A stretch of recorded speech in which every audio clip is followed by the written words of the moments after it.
know with all my beating heart I'm on the right track. Wish I knew it all along. Heed the call, rise above it all. You must fly into the fire. Whoa, here I am, running towards my final destiny. Though it may seem too much to bear, standing tall, even though the weight is crushing me. I will not stop until I'm there. Heed the call.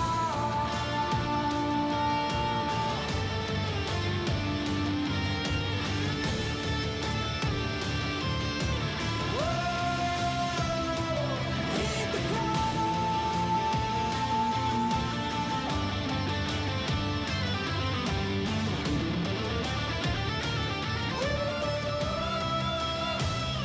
Heed the call.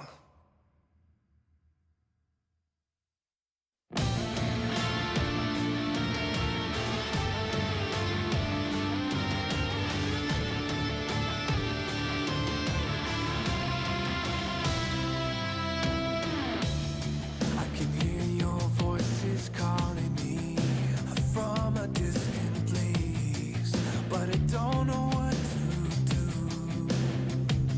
Heed the call.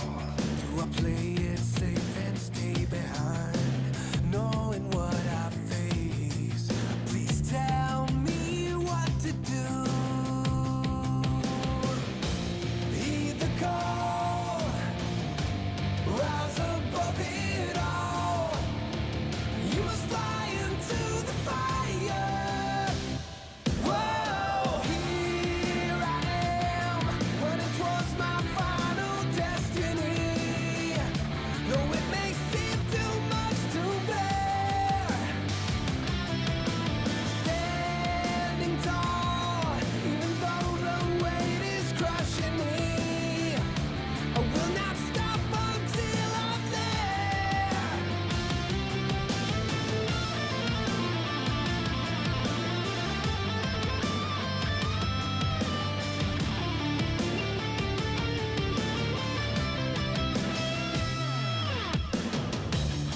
Now the only thing that I regret after looking back is that I waited so long.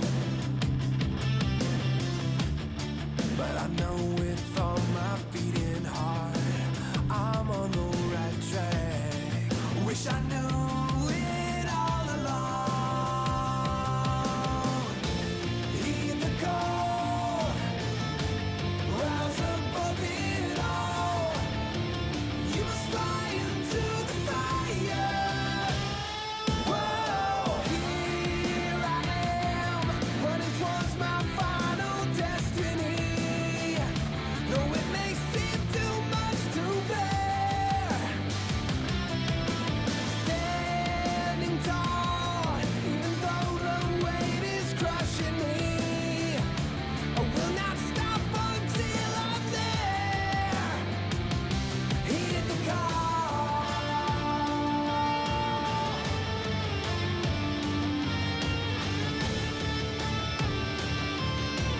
Whoa, heed the call.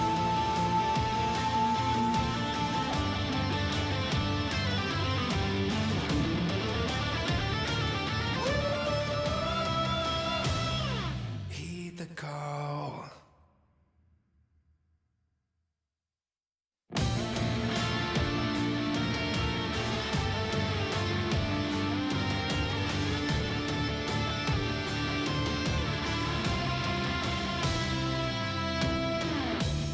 I can hear your voices calling me from a distant place, but I don't know what to do. Heed the call.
Welcome back, everyone, to 2017 Blade and Soul World Championships. We're going to be back with the quarterfinals action to finish the Part 2 portion of our Part 3. That's going to be coming up after this one. So we're going to have many parts, up to 3 parts, to get this done. But we are finally in the Part 2. My name is Joel Sophie. Along with me is Ending Life. Just as we were in Part 1, we're back once again to bring you the Blade and Soul action back again. And you'll soon see, but today for the start of Part 2, we'll have Pengandi versus GC Busan Red for the best of 7 starting now. And these are the winners of each group. And then we'll have the losers, and then later on, we have 2 more teams actually waiting for Part 3. And Part 3 is where we'll actually get the other 2 teams eliminated. Yeah, so we have 6 teams remaining in this quarterfinals. 2 teams from NA and EU with XD and also Guardian from North America. They've already been eliminated in the first part of our broadcast. But here we go with today's matchup. You'll see from this Part 2, we only have 2 matches to go, but it's going to be best of 7 as Ending has described. It's going to be Pengandi from Taiwan, the last hope this region has in the World 2017. They're going to be up against very, very strong side of GC Busan Red. The second match will feature GC Busan Blue, their sister team, going to go up against the very, very strong as well. We saw these guys very surprising, and it is China's Sky. They are the #1 seed coming from the region, so they've already been qualified for this quarterfinals before having to even play the group stages. So, I mean, I think they're really rightfully deserving of that #1 seed because they've showed a really powerful performance in the first part of the match. Yeah, that just showed, you know, it was really amazing. Jaifu Chen playing the Blade Dancer in the solos and, you know, cleanly sweeping and taking the victory for that 1 point, as well as during the tag he swapped into the Warlock, giving that double aerial with that Soul Fighter combo, man. the Windstorm combo. Much damage. So much damage. And, you know, it was just amazing to see some new compositions and, you know, China's Sky using all of their interferes only for offensive purposes. We usually never see only offensive interferes, and they've showed us and they've proved us wrong. And sometimes we see it, but most of the time we see that fail. We see that fail to the greatest of degrees. But I mean, China's Sky, they knew what they were doing with those interferes. They didn't even, the reason why they probably didn't use the defensive interferer was probably because they didn't need it, because they were so ahead offensively and they really didn't even need to put a shield up. I mean, their attacks were so strong and really dominating in terms of their opposition. So, but that Sky out of the way, we're going to get them in the second match of this Part 2. But first, we're going to get Pengandi, the Taiwanese side, who is still left alive. Doing very well to stay in here as well. They did beat out XD, who were eventually eliminated today in the Part 1 part of our broadcast. They did beat them out 3-1 in the best of 4. So these guys very much ready to take their one step further into this World Championship 2017. They want to advance as furthest as they can, really make their region proud with Taiwan. I'm sure they're really rooting for all these 3 players and this entire organization. It's going to be good to see them do really well, but they do have their opponents to beat. Now on screen, GC Busan Red, the first seeders of Korea. And on screen now we have Hyungyu Kim, Juno Han, and Seongjin Choi. And, you know, I just want to remind you guys, this second portion, we won't have any eliminations. But on the positive note, the winner of these 2 games that we're going to play are actually securing their spot for the semifinals. So this is the quarterfinals. So the team that wins this best out of 7 is automatically now just going to the semifinals. For GC Busan Red being the first seed coming from Korea, their automatic placement into this quarterfinal meant that they only had to play 1 series so far to be in their position. So if they win this one, they literally get to the entire semifinal just by playing 2 series. And what a comfortable World Championship that is compared to some of these other teams who have been playing 6 to 7 matches just to get eliminated today. So that's a lot of matches that they have been really had a lot of rest on. So fatigue is definitely not an excuse if they do end up losing. It's going to be up to their skills and up to their communication, especially during attacks, because it is a best of 7 and going to be involving a lot more tag matches, which are worth a lot more than those singular points that the singles can provide. So, you know, the winners of this get a secure spot in the semifinals. The losers will go down to the losers bracket to verse IDEF because they are waiting in the losers bracket for Group A. So who will be the winners and who will be the losers? That's what we're going to find out. The first match is Qing Shang on the Assassin versus Sungjin Choi on the Destroyer. This guy went beast mode on the World Destroyer.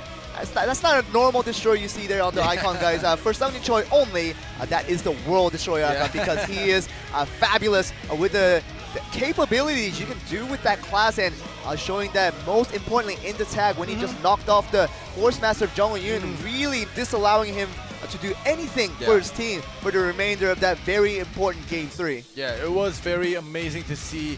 Finally see Sungjin Choi out. I know many of you are fans of his Destroyer, and you yell Choi in chat sometimes. I see it when I watch the replays and stuff. But anyways, yeah, it is great to see Sungjin Choi go up against Pengandi's Assassin, and I hope he shows us how to handle an Assassin as a Destroyer. And same goes for Pengandi's Assassin. I want to see him perform show us a great game against the Destroyer, maybe even beat Sungjin Choi and show all the Assassins this is how you should play against a great Destroyer. Definitely, Asher making a sound ending. GC Busan Red is considered to be the favorite when it comes to these two teams, just because of their fame that they really have established with those three players over the years. I mean, except Hyung-Gi Kim, Juno Han, Sungjin Choi, these guys have been around for a very long time and has reached the top of the pinnacle of what they can be as Blade and Soul players. But now in this team, GC Busan Red, along with Hyung-Gi Kim, trying to just feature the success, just extend that as furthest as they can. But to do that, they do have to beat out Penggandi. They're going to start to do that, hopefully starting Game 1 here. Yeah, and it's the usual. It is the first match and the first set of the second part, and it is taking a little longer than usual. And this is what usually happens when we take a little bit of rest and change out the computers for each player. It looks like Hyung-Gi Kim had a rest too. He's wiping his eyes. Yeah, he's still wiping his eyes, and there we go. We are slowly but surely getting ready to go into set 1. I really want to, because this match, although it may seem like GC Busan Red have already secured the win just because of their the name of their team name, but it's just beyond those things where we've seen a lot of surprises in this World 2017 already, where we kind of had mixed results and unexpected results from two teams that we thought we knew the answer to. But we're looking at Penggandi here. They probably not faced the best team so far, but they have been very successful against the teams they've faced, which is why they're here in this winners match. So, this is we would like to say that GC Busan Red has the strength here, but we can also expect some good surprises coming from Penggandi as well. Oh yeah, definitely. And like you said, they are up here, so they didn't get up here by fluke. But GC Busan Red has shown us such great games, and the music finally has changed, telling us that we are ready for set 1. Let's get it on.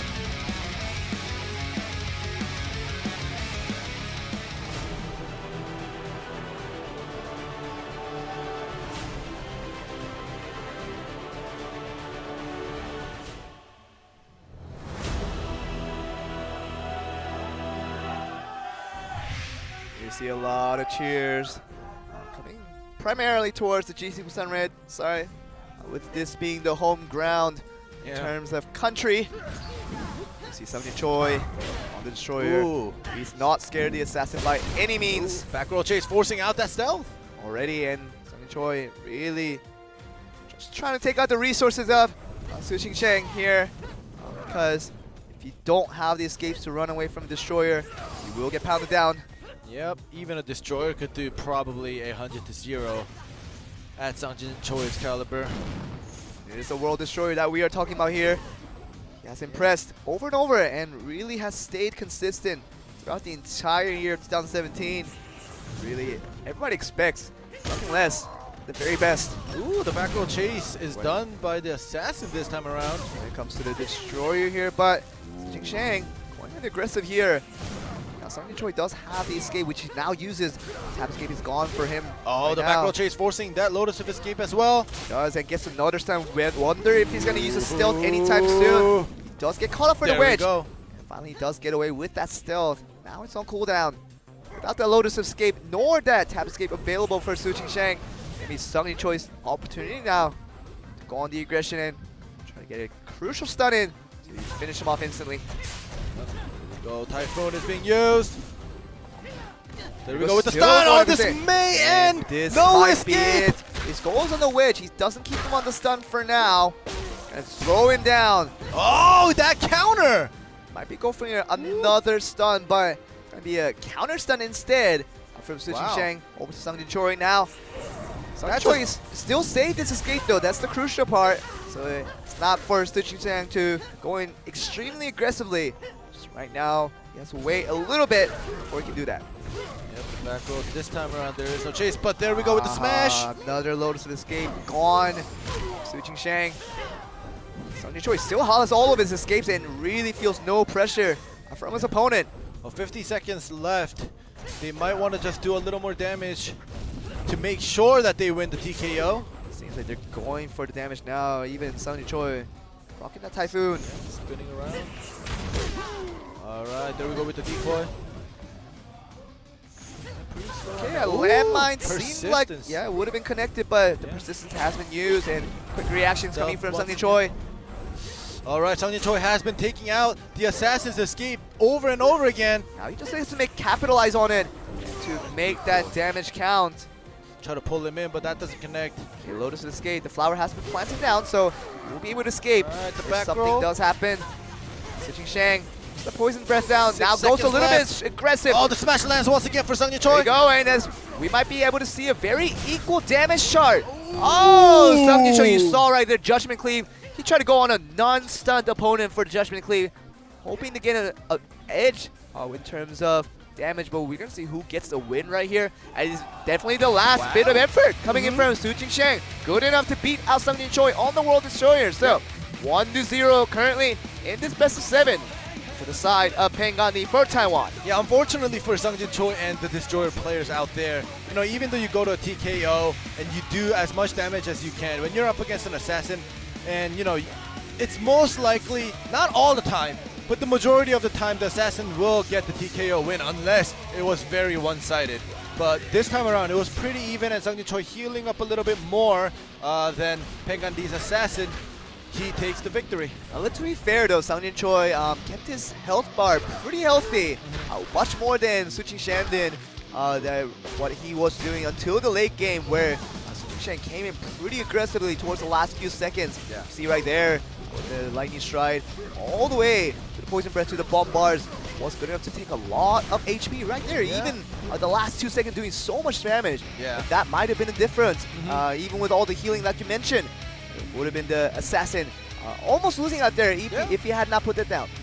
Yep, exactly. And Pengandi takes the first set in singles for the best out of 7, not best out of 4 anymore. So they do have a little bit more slack for both sides to, you know, come up with a different strategy or come up with, you know, who will go out for singles and who will come out first for tags. So I hope GC Busan Red, taking their first set loss, will prepare and talk about that. And now we have Hyungyu Kim, the assassin, coming out against the Taiwanese Destroyers. They basically switch classes. Definitely.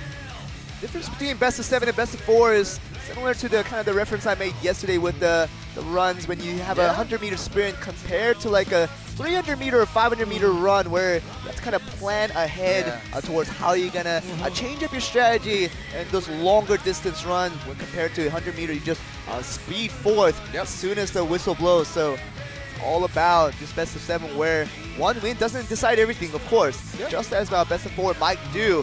It's all about strategizing forward and thinking ahead of time for what they're going to do. But we are going to go into game 2 between Pengani and GC Busan Red to see who's going to get that second point after a 1-0 lead currently that the Taiwanese team has. Let's get it on.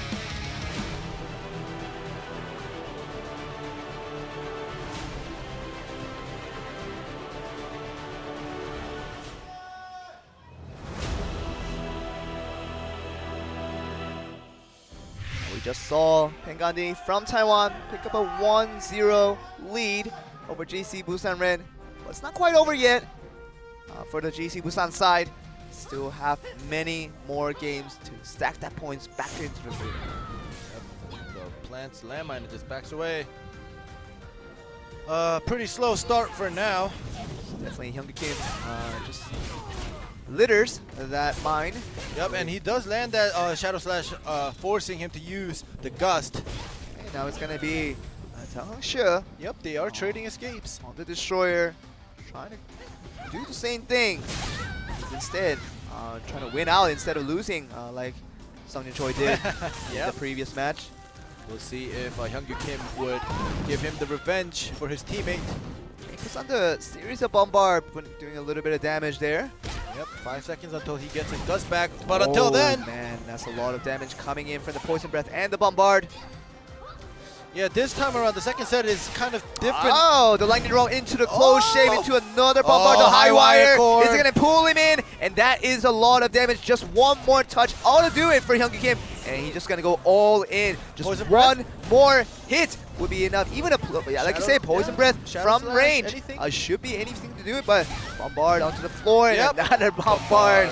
Such a cheeky finish coming in for Hyungju Kim, but it is good enough to give GC Busan Red that 1 point that they needed to make it back to even. Yeah, it was the same matchup, but it was switched.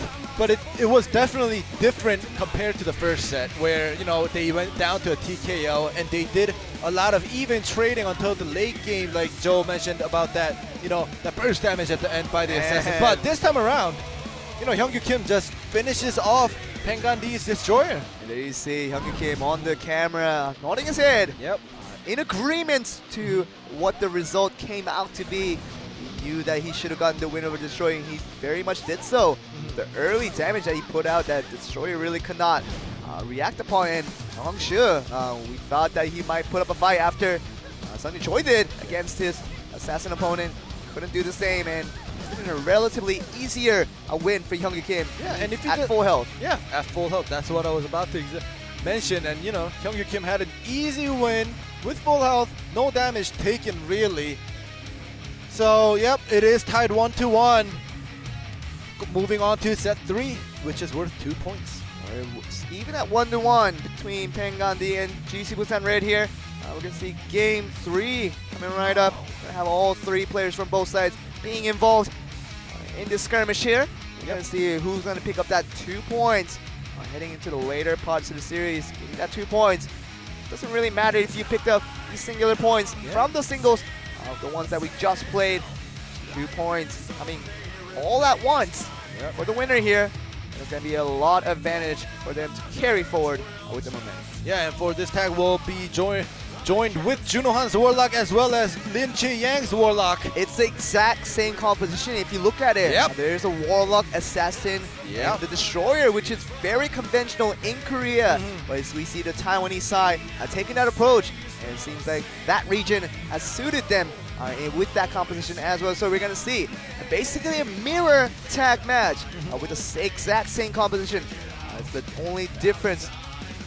Will be before we do move on though, I think we did get a note from our producer that there is a problem with one of the computers, and it's not really a problem. I heard one of the players on Pengandi's side accidentally turned off their PC, so we're just gonna reboot the PC and we'll go straight on. It wasn't a problem like before that we had earlier in the day that took almost 30 to 40 minutes of delay. But yeah, we'll just be a few minutes until that computer is rebooted. How do you accidentally turn off a computer ending? Well, you have your power cords under your feet, and maybe he was fidgeting with his feet and accidentally, unplugged the cord or turned off one of those power buttons. And this is why you're my co-caster. You have all the answers to every one of my questions. Oh yes, of course. And this is a wonderful thing to have. Ending Life, the best co-caster in the world, has confirmed once again that he knows all the answers. Yep, of course, because I've done it many times when I was playing at home, fidgeting with my feet when I get nervous and maybe. What did your teammates say after that when you accidentally turn off your computer? I wouldn't know because my computer's off. Hey, ignorance is bliss, they say. Yep. Ignorance is bliss. You have a team game and your teammate automatically cuts you off. You guys on chat probably know how that feels when someone just randomly disconnects when you're on the brink of win. But Ending Life, he doesn't know what it is because he's turned off his computer. Yep, I don't. So yeah, you can say whatever you want when I'm not there. Hey! But Juno Han actually looks pretty tired. Is he sleeping right there? I mean, he's not moving. I mean, he has his eyes closed. It might be open. Oh no, it is open. It might be open. But he was just looking down. Yeah, so it kind of. It definitely is open. He blinked. He blinked. He blinked. So it is open. Yeah, but it just seemed Like he was very tired for some reason. I mean, to be honest, I mean, as a Korean myself, I do not have the biggest of eyes. Yeah. And I do understand the complications of when your eyes are open, but other people say they are closed. Yeah. And Juno Han probably getting the same picture, but he did blink, so we it knew was open. that it was open. And so. I know exactly how that feels because, yes, I do have a small eye, and I'm Asian, so, you know, what can I say? I was born this way. And he was born that way. But a lot of pride. Being with small eyes is fine enough. Juno Han, he has all the small eyes in the world, but the best skills are known to blade&soul. So And the best eyebrows. hey, I'm telling you, man, his eyebrows are bigger than his eyes. So that is a lot of pride going on towards that one. It's all about the skills when it comes to blade&soul. So once we get that computer restarted back up, we're going to jump on right onto the match. I think we're onto the loading screen now. Yep. Going into this match, so we might get started very, very soon. Yeah, and they both seem ready. They are now in the waiting room. They are probably switching up their skills to see who's going to go out first and who's going to be, you know, supporting for that interfere. We're going to see. I think the players are ready and already in the arena, so soon enough, we will move on to the match. I think we are ready. Game 3 will be coming up. After a 1-1 even scoreline between Pengandi and GC Busan Red, they are back for the Game 3. The tag match will be coming up. Stay on.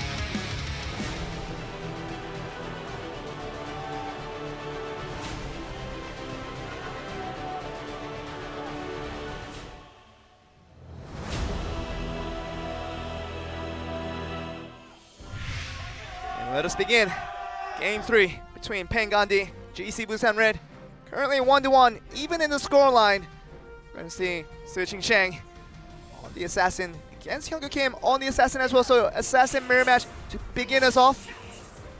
Yep, Assassin mirror match. Here we go with the body swap first. Okay, Forcing Hyungwoo Kim's stealth out. Yeah, definitely we see the initial aggression coming for Xing Shang, allowing the stealth, which actually he uses as soon as we see that. So Hyungwoo Kim getting back at him. Ooh, some back assassin at him. action right there. Very aggressive on both sides, forcing a 2v2 now.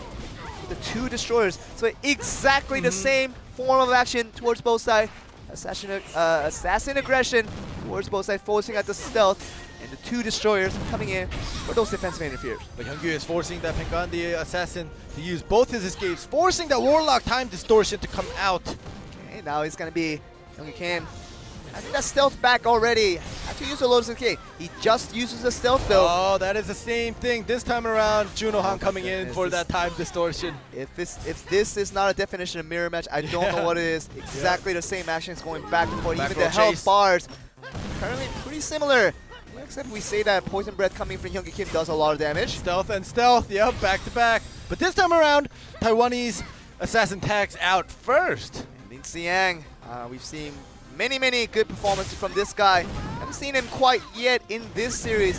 How well he does against GC Busan Red, we're gonna have to find out. But the wall bang coming in Wow, once Lin again. Xiang taking a lot of Sung damage. Choi on the World Destroyer, putting in damage with that Typhoon. Across the wall. Hyungwoo Kim is out there all alone and now is force tagged out and the chase happens. Wonderful chase, coming with that Tether Blade, Yep. knocking him down. Sung Choi is countering that. Xiang still needs to be a little bit careful. He doesn't have much health available with the second wind. Being taken out, so Body swap. there you go. I think Tags that was a out. very smart tag. And now it's gonna be Tong Shi coming in for the Destroyer mirror match now. Yep. Knew we were gonna see a lot of mirror matches Nice in. drive. This is a one of them. Oh, and tags out. Juno Han finally comes out. First appearance for this guy as well, and Juno Han, we know, can expect a lot of him. He will not disappoint in most cases. Yep, the leech happens into the air, but the defensive interfere comes in. So no continuation damage coming from Juno Han with that interfere. Defensively. Yep, and Familiar actually took a lot of damage. Did, and almost out of health. Oh, Lin Lee Xiang comes Yang. Was that the correct tag? We have to wonder. Yeah. Might just have to tag back already. Yeah, After he coming used in. both of his escapes the second he came in. Oh, Sung Choi took him down to low. That was Juno! turning out to be the worst decision you could have made. Tong Shi on the Destroyer was relatively healthy that he could have came in instead of Lin Xiang, but you send him in and not much to do. I mean, you can't just tag out. As soon as you tagged in, that would have been a waste, but turned out to be more of a waste when you just died out with that tag point available. Yep, and once again, it is the Assassin Mirror match, but he tags out, like you said, and the Destroyer with a little bit more healthy health bar comes in. I'm sure. On the Destroyer, it's definitely more healthy. What you say about Seqing Shang? It's going to be Hyungyu Kim. Did beat him out last time around when he did play him in the singles, so wants to do it again. But it does have Seqing Shang on the interfere. Offensive interfere. Juno Han putting in the aerial into the damage. Hyungyu Kim adding a poison breath to that damage. Wow. Is a lot of damage. He might have to tag out very quickly here, but he gets them into the air. Really nothing to do though. That's the problem here. Yep. Tags out now. Tries to go for that chase, Hyungyu Kim, but just get out of there. Seqing Shang survived this one somewhat, but seems like Shadow Flash. dominance that's coming from being one man down is really playing against Pengandi's side, and it's gonna be out with Seqing Shang. Tang Shi on the Destroyer is going to be about as the last man, but it doesn't seem unlikely. And Sung Choi just going to single-handedly destroy him as the World Destroyer that he is. Pulls him down. The last bit of the cleave will be good enough to finish him off, and it was a clean finish. Yep, in terms of game 3 with the first tag going over to GC Busan Red. Now it is 3-1 in the scoreline. Yep, we will be going back to 2 singles now, the last 2 singles for these guys. If GC Busan Red takes 2 of the singles, or at least 1 of the singles, this makes Penggandi in a pinch, forcing them to win out the rest of all of the sets that are left over. Unless Penggandi ties it up by winning, then maybe it'll become closer and, you know, make GC Busan Red a little nervous. But for now, GC Busan Red seem to be in a comfortable position, having that 2-point lead. And we knew that GC Busan Red, just knowing their fame that they had come in with, we knew they were going to have a relatively easier time compared to some other teams that we've seen play Penggandi. Now Penggandi has faced some opponents, but they weren't as tough as GC Busan Red here, as you see. Yep. Top seed from Korea, really making their value worth. Yeah. With such good performances through the first 3 games. They're up 3-1. They want to continue on with this and extend that lead a little bit further, but Penggandi really wants to do their part to come back into this as close as they can. Yep. And you know, when any other regions play against the Korean team, and you know, we say they did a good job even though they lost, it's because it's just the fact that the Korean teams have just more experience, just because they got to, you know, experience this game a lot earlier than probably all of the regions that are participating in Worlds. So it's just the experience difference is we can't ignore that, and we're not, you know, we're trying to stay as non-biased as possible, but we're not really being biased because, you know, the Korean teams do have more experience, and it is great when other regions beat out the Korean teams. That's amazing because you are beating out, for example, like a student beating your teacher, something like that. Someone with more experience losing to someone with less experience is just great to see, especially in tournaments like this. And we saw examples of that where the China regions and the Japanese region, they both have many experience in this Blade and Soul tournament, but 2 teams from both those regions have already been eliminated by some of the teams that did have much less experience than they did. Oh yeah, So it was great to watch. And it was not about the Koreans taking down everyone, but it was these new rookie teams coming in for the first time, making a difference. Well, we are gonna move right on from that. Head on to the last single. Could be the last series single. We're gonna have to go with Lin Xiang versus Juno Han. Warlock mirror match. Let's get on.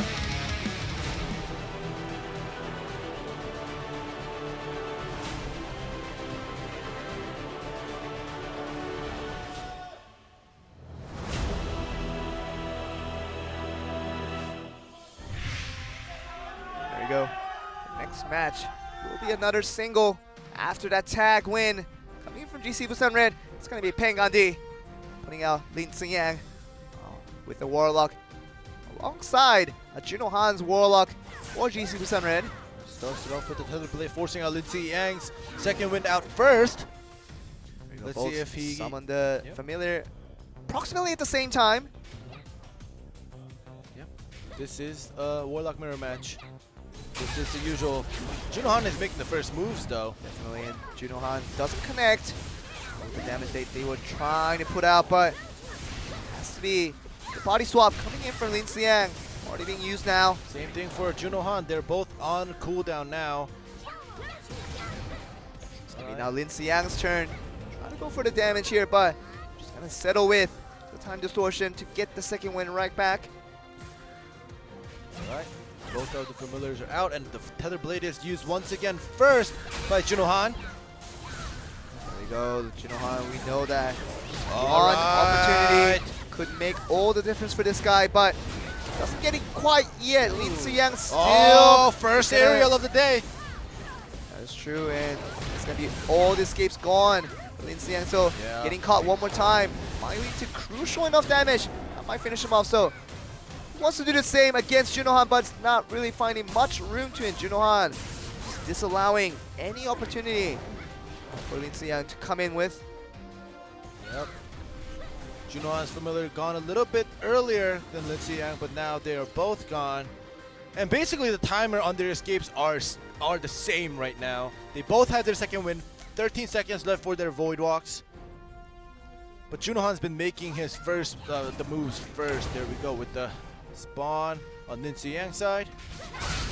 If it goes to the TKO, it just seemed like Junohan will get the win here as it stands, but Lin Xiang, he just can't stand around here for too long. He goes for another body swap. Still has that second win available. Lin Xiang might go up into the air now. Junohan staggering that familiar spawn when Lin Xiang is almost out. It's on the Sanctum. Do a little bit of But poke damage. Junohan's familiar is about to die right now. It is, and Oh, it does no. finish him off. So Wow. that's the familiar less. Junohan against Lin Xiang, Oh, who still is going to be very strong. Now the damage Junohan is going is towards beaten. Junohan. Junohan really has nothing to do without that second win. And will this be enough poke damage to finish him off? Oh, this sends the projectile the wrong way, Lin Xiang. 15 seconds left. Wow, Junohan is getting beaten. He's And gonna now get beaten. yeah, now he's beating up his familiar. But it doesn't 10 matter. seconds left. If they don't go for the TKO here, Junohan's gonna lose 5 seconds out left, with the yeah. damage chart. Definitely going towards Lin Xiang's side now. Junohan somehow has to find a finish, but it's really not finding much room to. So definitely it seems like Wow. Lin Xiang should get the victory with the damage favorable towards his side. Yep. Wow, look at this damage though. It was a 1v1 and yep, there we go. Victory to Lin Xiang, beating out Junohan's Warlock. Definitely it's no longer a dominating scoreline for GC Busan. Yeah. It is a 3-2. Much more even in terms of both sides, and Pengani definitely putting up a fight against the #1 seed Koreans. Yeah, and like I said, if they are able to tie it up 3-3, we might just move on to set 7 straight away, and we have one more single to see what happens with that. Who comes up in the next single, we're gonna have to find out shortly, but Yep. let's look at the replay first before we do move on. It seemed like Yeah. Junohan was on the winning edge for the early parts of the game, putting out the damage. Yeah, this part was opponent. this part was actually where Lin Xiang, even though Junohan staggered his spawn on the familiar, he just Yeah. decided to kill it off, making it an even playing field. Not able to capitalize at all for staggering that familiar late, and that's when Junohan's downfall began. Definitely Junohan didn't seem like he expected that much damage going towards him when Lin Xiang came in a little bit sneakily, if you Yeah. have to say. We were kind of surprised with so much damage coming in right away when Lin Xiang made the turn. It's going to be Junohan left in trembles. Getting that one loss for the singles, but it's going to be the next match to decide whether we're going to skip over Game 6 and go over to Game 7. That is if Pengandi does win out this one. Let's see who comes out. It's going to be another Assassin mirror match. Su Shang on the Assassin versus Hyungwoo Kim. On the Korean side, GC% Reds Assassin. It's going to have to find out which Assassin has what it takes to take out his opponent. Yep. We see from both sides. And both of these assassins has taken the victory for their singles. So now this is the 1v1 against the winners.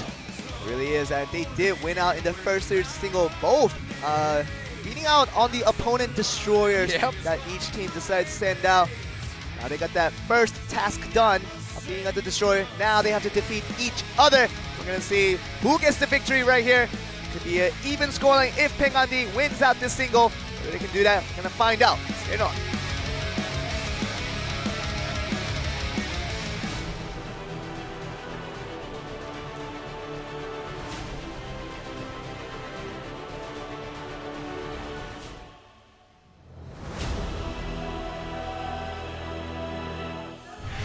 Qingsheng out for Taiwan's Pengandi. GC Busan Red decides to send out Hyungwoo Kim, the assassin of their own. All right.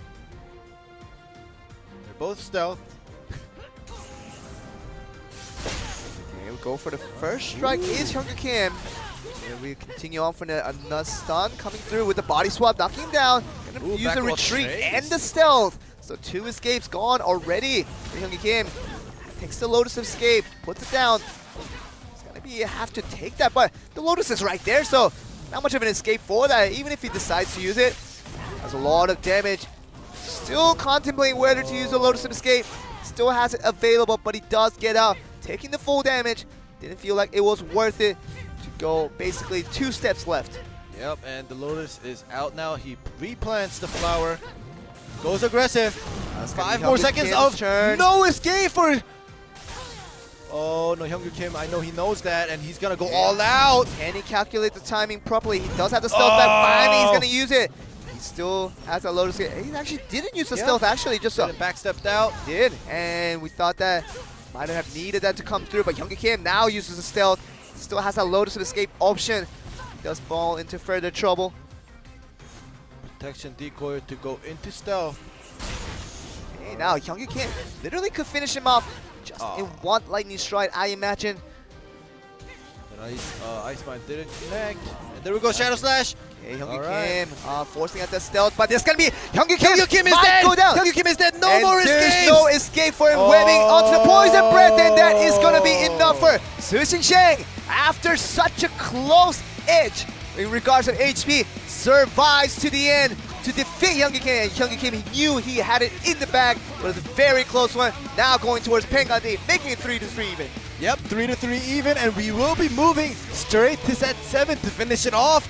And Hyungwoo Kim on the camera, he seemed pretty disappointed. He was like, oh, what did I do wrong? Or, you know, he was contemplating on, you know, why he lost. And once again, he is on camera. Definitely cringing over there in front of his monitor in disbelief of what just happened. But I reckon many people didn't predict these two teams being such a close matchup. Yeah. Which gives a compliment over to Pengandi for putting up such a strong fight through all of this. Yeah, I just want to say, you know, everybody that is participating in this world, there is no skill gap in between the players. It's just the difference of experience. And that is why that you can see that in here in this one-on-one. You know, the skill gap isn't that much of a difference. And GC Busan Red has already lost 2 singles in a row. You talk about experience ending, but skill set, many people believe certain people are better than others in terms of pure skill, and that might come from experience, as you keep mentioning, but it all adds on to the overall result oriented speaking that we always do talk about, is that these teams that people are more accustomed to will have the better results on and on. But it is Pengandi though, bring up a little bit of surprise. Yep. It does say set 6, but it will be indeed the last set to decide it all. You see the same composition once again for both sides. A mirror tag match is what you're going to see once again for this final match. Pengandi, GC Busan Red completely even now on the scoreline to decide who's going to take that victory onto the first spot in the semifinals. Yeah, and set 3, the first tag of this series, GC Busan Red was able to take it, and let's see if Pengandi has prepared a counter for this, because this is the last set of this game. The music has changed. Let's get this last set going on. Let's get it on.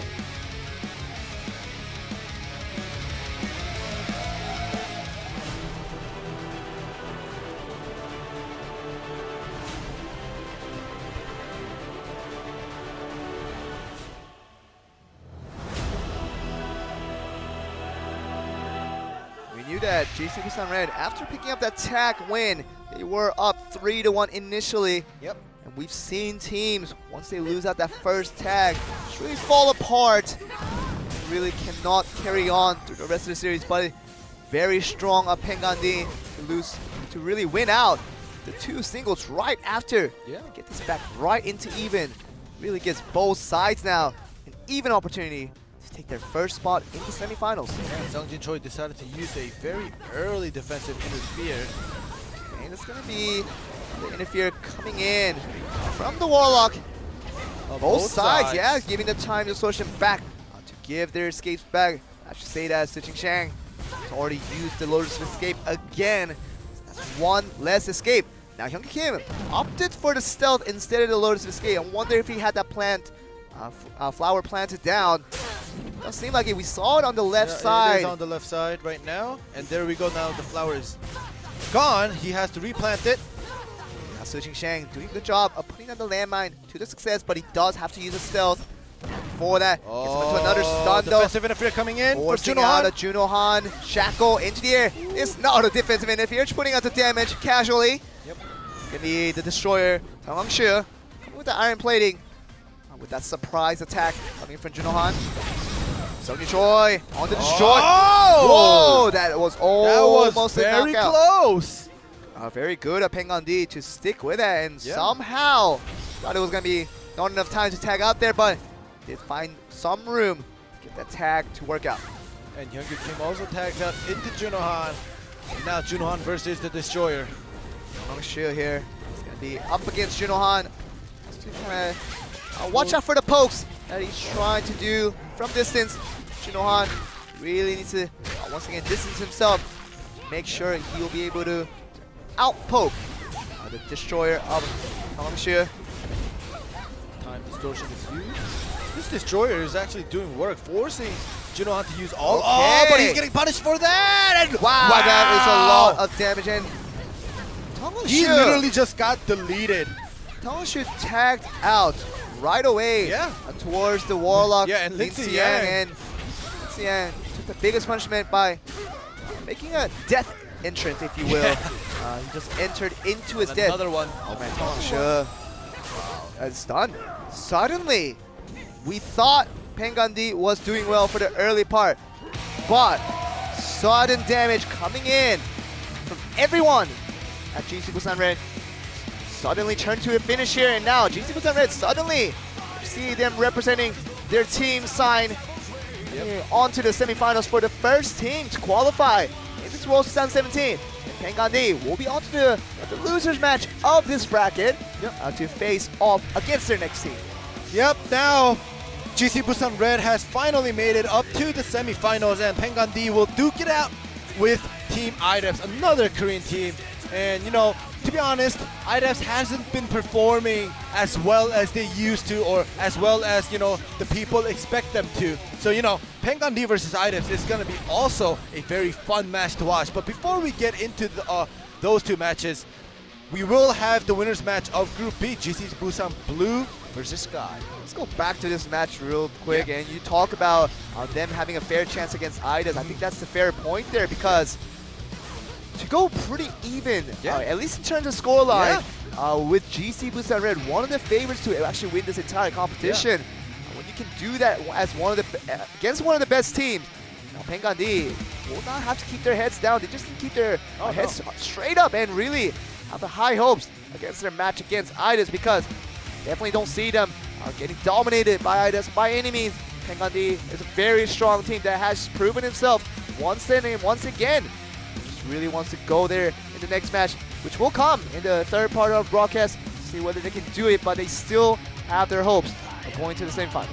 Yep, and it seems like they are setting up for our next match, but before we get into it, won't we take a small break? Let us take a small break, and we'll be right back for the second match of our broadcast. Be right back with GC Busan Blue and Sky after this break.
입으로 배우는 물소 오성규 이재성 이뿔소 마치 티 나죠? 그렇죠. 자 3화로 다시 돌아왔습니다. 반갑습니다. 대표 선수 이제 한 분을 모셨습니다. 그렇죠. 여러 링검사 네. 선수가 있지만 그렇죠. 이 선수는 갈아타긴 했지만 네네네네. 링검사의 희망, 링검사의 최강, 링검사이자 권혁우인 그 남자 권혁우 모셔보겠습니다. 예. 자 반갑습니다. 자 일단 본인 소개 반갑습니다. 간단하게 부탁드리겠습니다. 네, 안녕하세요. 2015년 그 시즌 2에서 링검사로 우승을 한 권혁우라고 합니다. 아 반갑습니다. 자 오늘 여러 가지 링검사에 대해서 좀 알려주실 텐데 그 링검사 오연배기를 통해서 이제 공중 콤보 후에 음. 번개배기 이제 발도 내연성 콤보를 좋아요. 먼저 보여드리도록 할게요. 사실 되게 쉬운 거죠 이거는. 올려주고 훅 올린 다음에 짝. 타임. 보여드릴게요. 네. 방금도 이게 보여준 거예요? 말로 안 하겠습니다. 아니 아니요 방금 말은 하셔야 되고 말은 해야 되고 말은 해. 이제를 하지 말고 말은 해야 돼요.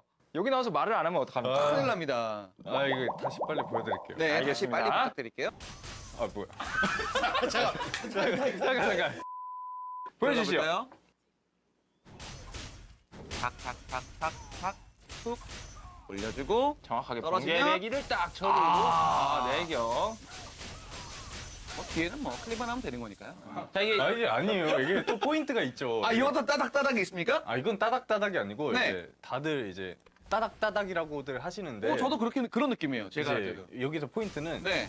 이제 F는 계속 누르고 있는 거예요. 그러면은 누르고 있는다고요? 발도 내연성이 알아서 나갑니다. 그렇죠. 이게 어떻게 보면 굉장히 꿀팁인데 선임력 같은 느낌으로. 그렇죠. 다른 캐릭터와 다르게 이제 링검사 같은 경우에 모션 캔슬을 F를 누르고 있어도 네. 발도만 정확한 타이밍에 톡톡 쳐주면 내연섬은 알아서 자동으로 나갑니다. 그러니까 횟수만 정확히 알고 모션을 보면서 발도만 쳐주면 되는 거죠. 나는 이렇게 있는데. 그렇죠. 그렇게 하면 근데 좀 약간 삑사리가 나갈 수 있는 그런 여지가 많은데 F를 누르고 F를 있는 누르고 있는 상태에서 상태에서. 발도만 마우스로 좌클릭을 한 번씩 눌러주면 굉장히 부드럽게 애니메이션이 이제 나간다는 점. 꿀팁이죠, 이거 어떻게 보면. 솔직히 전 처음 알았습니다. 솔직히. 자, 오사규 이재성, 권혁우. 이빨스였습니다. 안녕히 계십시오.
Welcome back, everyone, to 2017 Blade and Soul World Championships. Still on the quarterfinal. We're on the later parts of it, definitely, and trying to close out a few matches to decide who our 4 teams in the semifinals will be. One of the team definitely has been confirmed to be GC Busan Red, to be the first team going on to semifinal. But we're gonna find out the next team that is gonna go up Yep, and for our second match and the last match of this second portion, we have GC Busan Blue from Korea and Sky from China. Both teams have been very, very impressive. GC Busan Blue, we already knew of what kind of skill level they were going to bring, but seeing Sky for the first time in this World 2017 just today, not really having to see them in the all 3 days of group stages because they have already made it to the quarterfinals as the #1 seed from China. Seeing them for that one series today was, for me at least, a total shock, and I really didn't expect that much power level coming from that team. Yeah, exactly. And, you know, they came out confident with that Soul Fighter, and it was the first showing of a Soul Fighter in this Worlds. And, you know, that was a very good introduction of the Soul Fighter on Sky side. And let's see if they are able to pull off the same gig, or, you know, if GC Busan Blue is maybe prepared for a combo like that, and maybe they'll be able to better defend against that kind of air combo. Well, we have to find out, because finally, after the introduction of the Soul Fighter, we finally have all classes being played in this World 2017, except the Gunslinger. Of course, it is not available at this moment. Might be available for the next year, for 2018, I would presume. But there's no confirmation on that. We have no right to say anything that NCSoft has not announced themselves. So, but I'm hoping speculating. The Gunslinger, but as well as the Hongmoon ults now by next year. Lovely. Yeah, by next year. Blade Dancer ultimates are amazing to watch. When you hit the full stacks, the field on that one, it is amazing, and hopefully we get to see the added excitement in addition to the already exciting 2017 World Championships. We hope to so much better Blade and Soul will continue to develop once we do hit the tournament once again next year. Yeah, but for our next matchup, GC Busan Blue, we've seen them a lot during the Korea seasons. They did win out season 1 and 2 back-to-back and placed second in Korea finals. But, you know, Sky, like Joe mentioned, it was the first time seeing them in the Worlds, and they've definitely impressed me. I don't know about you guys, but personally, I was very impressed of how much they prepared for combos, and, you know, especially Jaifu Chen, because, to be honest, I remember him from last year playing so good, but it just seems like he got better. And last year, he only played the Blade Dancer, but this time around, he definitely practiced on the Warlock, and amazing. And what surprised me more about Sean Jaifu is that not just his individual mechanics of what he did with the blade, nor we could talk about the Warlock as well, but it was more about his intelligence, really knowing what decisions to go with, especially for his teammates during the tag. Felt like definitely what you were mentioning while we were chatting right after the game had ended.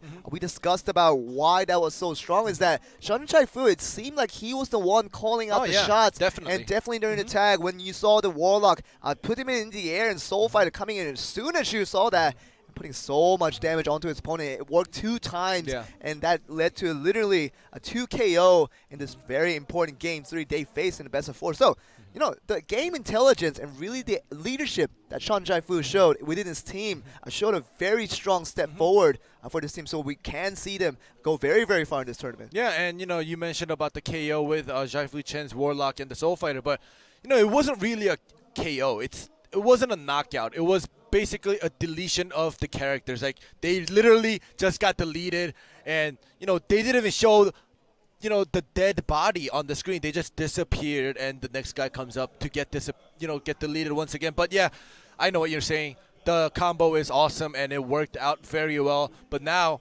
if that works out against GC Busan Blue, that'll be very surprising. But I just have a feeling that GC Busan Blue has prepared for this. I know they would have, but I'm telling you, if Sky can pull that off against GC Busan Blue, my ratings of that team goes skyrocket, because I consider GC Busan Blue as one of the strongest teams in this tournament. I don't know many other people might, but just their stability and the way they are not shaken by any situation that is thrown at them really just comes to me as a very, very strong team that GC Busan Blue represents. And GC Busan Red, Coup d'etat, those teams are more flashy and they're more explosive at times, but it just seemed like GC Busan Blue, the results really show. Season 1 champions, Season 2 champions, and back to the Korea final, they got second place only next to GC Busan Red, just because of that few losses near the end of that series. But all in all, I just think that consistency and that stability that really brings from GC Busan Blue, I just rate them a highly rated team. So if Sky can do whatever they want to do against GC Busan Blue, I definitely have to rate them very, very high. Oh yeah, definitely. And finally, we get to see the players setting up in the booth. Now on screen, we have GC Busan Blue. We have Yoon Jae-jung, Yoon Tae-son, and Dae-young Choi. Now, we usually like to compliment Dan Choi for what he represents for this team. Yeah. But the problem has been, it seems like the other two players have kind of outshone him in times, and Dan Choi really needs to be that guy that really is the main character of this team, and for his other two teammates to support him to make him look better. But it just seemed like in the recent times that we've seen GC Busan Blue, it was more about Dae Choi just doing the average performance for what we expected him, and the other two players doing good enough to carry his team into his victory. But it should be more about Dae Choi now, because that's kind of the role that brings a lot of success over to GC Busan Blue when Dae Choi is the main character, when he's dealing out the most damage. And I think that's when the GC Busan finds the most success. Yeah, and I'm also curious if Yoon Jae-jung is ever going to bring out the Summoner again, because, you know, last time he brought out the Summoner, he ended up losing because, you know, I don't know, I think that he's been practicing the Warlock a lot more, but now on screen we have Sky. And you hear a lot of cheers from the crowd, and predominantly Korean as the audience is. Yeah. There's a lot of cheers coming for this Chinese side. Very popular for the people that have experienced these guys before in the previous World Championships. You see Zhu Sa-shun. This guy's the soul fighter that we've been talking about. He's only made one appearance, and the only appearance that really was needed to finish the team off, and played that soul fighter wonderfully. Due to the Shen Zhaifu, mostly plays the Blade Dancer, but brought that Warlock in Game 3 and showed what he can do. We just really saw the combination between those two players really working out to perfection. And just showed a perfectionist result from that last series. And you know, like you said, Zhaifu Chen and Xu Xianshu with the Soul Fighter and Warlock, they've shown us a lot, but Hyosung on the Blade Master, when he came out, oh, there we go, he is coming out again, but he hasn't performed too well, to be honest. I was pretty disappointed in the way he lost his singles, so let's see if he can redeem himself against Yoon Jae-jung's Warlock. Now it will be Hyosung on that Blade Master against Yoon Jae-jung. So on that Warlock for the side of GC Busan Blue, it's going to be a chance for GC Busan Blue to get a clear-cut lead in this best of 7, but Hyosung and the rest of Sky have other things in mind. They have no intentions of losing to GC Busan Blue. Whether we can see each team making their statements count, we're going to find out in this Game 1 between GC Busan Blue and Sky. Let's get it going.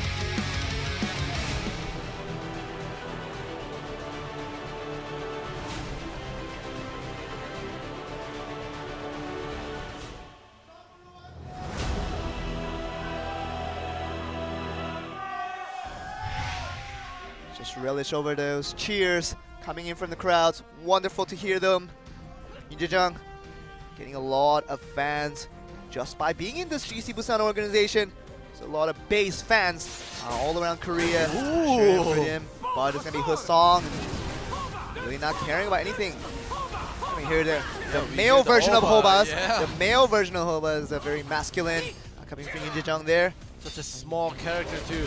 But anyways, yeah, Flocka Blaze is used, but he still has his second wind. Hyosung needs to be careful. He does use the second wind to get out of there, but chases right after Yoon Jae-jung. And Yoon Jae-jung really knows what to do and expects that a second wind have to be used, so Gets pulled in. Second wind is used by Yoon Jae-jung. okay, now it's going to be Hyosung. Maybe going on the counter here. Yoon Jae-jung does put out the paper in front of his face, negating any attack that Hyosung is trying to bring onto him. Alright, pretty slow right now. Hyosung has 7 more seconds until he gets his escape, but he is shackled, back steps out. Shackled, but does back steps out, as you mentioned. Hyosung really trying to get in it's range, aerial! get some damage done. Here he goes on the second aerial. The Lunar Slash. Alright. The Flash Step. It's going to be a lot of damage going to Yoon Jae-jung. It's pretty close in terms of health. Going towards both sides. See the familiar trying to bother him. Yoon Jae-jung for an opportunity to go in aggressively, but there he goes to the air. They're trading, they're bouncing back and forth. Really are, and really don't know the true output of damage. Mostly, but now we say that the song is getting more of that damage, but Yoon Jae-jung might be looking for aerial here. Yep. He approaches, familiar is spawned once again, and he is stunned. Okay. Second wind is used by Hyosung. But still shackled up, so Oh, this is not looking good This now. is the No more airborne, escape. no more escapes, like you say. Flock of Blades and second win both on 25-second cooldown. Ninja Jung gets his escapes back with the time distortion. Still, Husong has seemed like he has done more damage to Ninja Jung. But he has healed up a lot, and the back row into the leech. Okay, this this might be the is not difference maker. looking good now. Husong, he has to get out of it, but there's no way to do that when you're damaged up like that. Just poke, come on, one more time. With the rupture.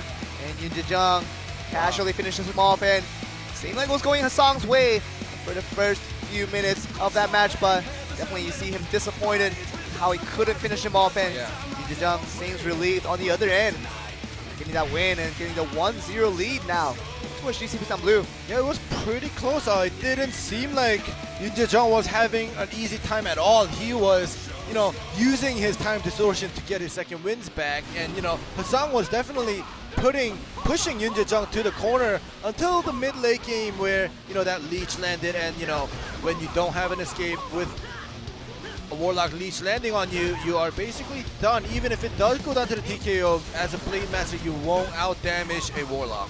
Ninja Jung, you saw him after the game, he seemed very relieved that those stuns did connect, because if it didn't, might have taken the punishment by taking the damage from Hasong.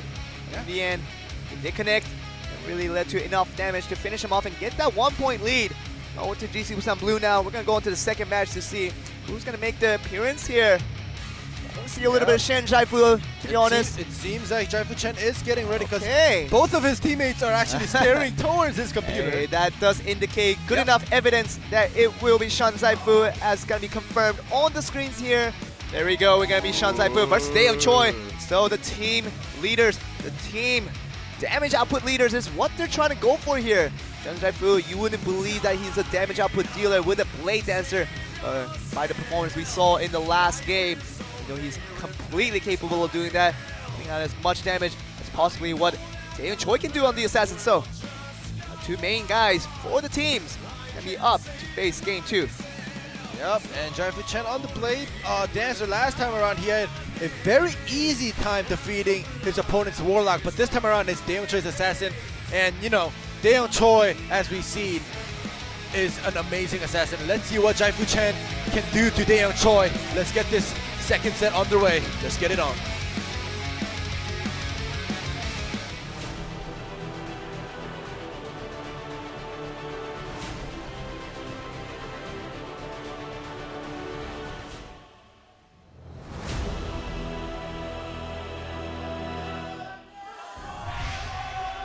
We hear the cheers Yep.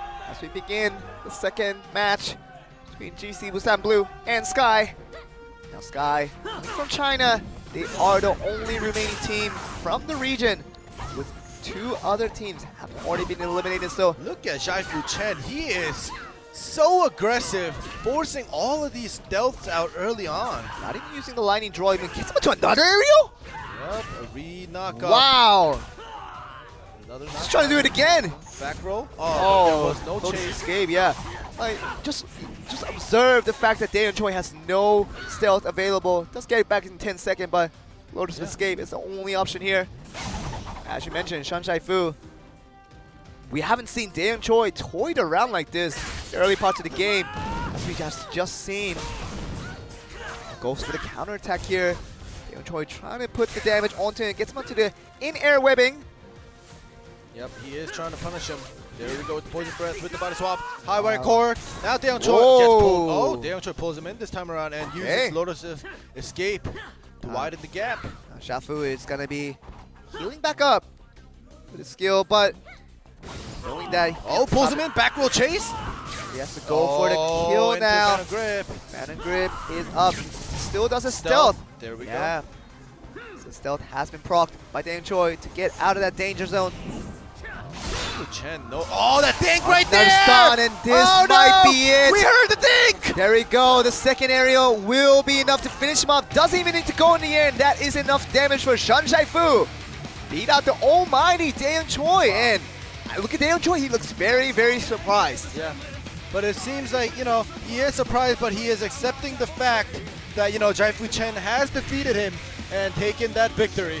I mean, I think Shan Zhaifu is slowly starting to become my favorite player in this tournament. Such dynamism he really showing with that Blade Dancer. And if you've been watching me in the QuarterFinal, you know I'm a big fan of Blade Dancer, especially when the ultimate is available. But even without that, so exciting to watch when such stellar players have control over this character. But Sean Zai-Fu, he's really impressed in the earlier series, doing it again, beating out the very formidable Daeyeon Choi in the singles. Slowly, I love the way he plays. Like up to the mid game, he slowly shaves down on your health bar, and you know that one chance that he knows that he can just finish, he just goes all out. So sleek, his movements, the way he moves around the field and tricks his opponents. Not really being able to be predictable in terms of your opponent, trying to think of the next step. Zhang Zhaifu, playing a superstar, emerging. If he hasn't already in the previous World Championships, he's definitely doing a lot better than what is needed to get the win right here for the side of Sky. But GC Busan Blue, being a strong team themselves, really need to pick it back up. Gonna go to game 3 very soon. So tag match will give us a better indication as to which team is ready to take the win in the series here. And of course, Zhaifu Chen does change back into the Warlock 4 tag, so we will have that Soul Fighter, Warlock, and Blade Master composition. Same goes for GC Busan Blue. We have a Destroyer Warlock and an Assassin, so it's a little different. But you know, we have seen both of these teams perform with this composition, so we'll see how it works out against each other. Now, in the previous series that Sky has shown with this composition, the song didn't even need to do anything. Just needed to watch on the sideline as his other two teammates were literally annihilating their opponents one by one. So his song will he need to make a contribution? That's the first question. And whether that contribution will be beneficial for his team, we're going to be finding out very, very soon. And I would love to see really how GC Busan Blue is going to, you know, counter what Sky has brought, because, you know, Sky has shown us what they've brought with that aerial combo, and they are sticking with that composition. Let's see if GC Busan Blue has actually prepared, or if they are actually ready to counter this composition that Sky has brought. Now, if GC Busan Blue has watched anything from the last series, they need to be careful for Sean Zhaifu, along with Zhu Xiaoxun, on that Warlock Soul Fighter combo. That damage can be real.